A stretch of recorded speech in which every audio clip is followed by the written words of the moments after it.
کەرنەڤاڵی خۆشی و شادی یەکێتی و یەکێتیەکانە بۆ نێوبوونەوە گەشە سندن ئاسوودەکردنی ڕۆحی شەیدانە. کۆنگرە بۆ دڵخوازی یەکێتیەکان و ئاسوودەکردنی ڕۆحی ڕابەر سەرۆک مامجەلالە. کادر و هەڤاڵانی یەکێتی دەڵێن نێوبوونەوە و جۆشدانەوەی کاروانی خەباتی یەکێتی بەخشینەوەی گڕوتینی زیاترە بۆ خزمەتکردن.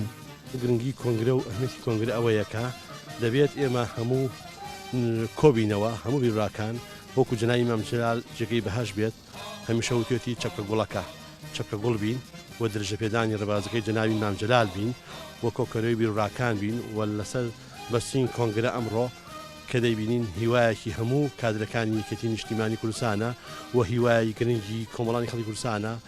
یەکێتی نیشتیمانی کوردستان حیزبێکی زیندووە، حیزبێکی شەیدانە، حیزبێکە هی فیلمێسکی دایکانە، حیزبێکە بێگومان لە خۆی دروست نەبووە، لە هەلومەرجێکی سەخت و دژوارە دروست بووە و کاریگەریەکی زۆر گرنگی هەیە لە ڕۆژهەڵاتی ناوڕاستە.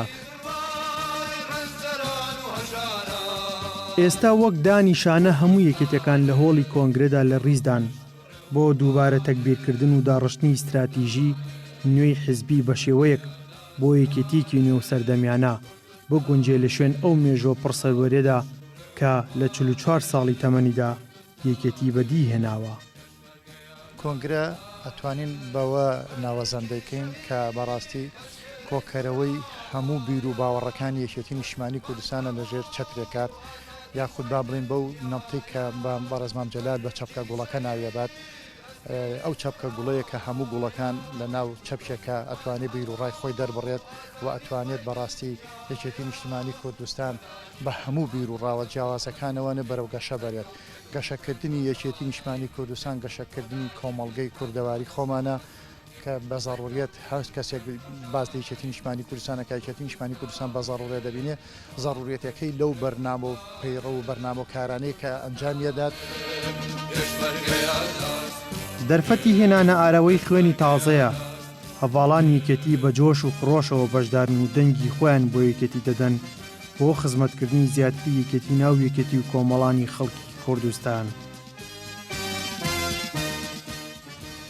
کادر و هەڤاڵانی یەکێتی نیشتیمانی کوردستان لە زاخۆ تا خانەقین دروشمی نێوبوونەوەیان بەرز کردوێتەوە و کۆنگرە بۆتە ماڵی هەمووان و کە لەو پەڕی ئاشتی و ئارامیدا گرێدراوە.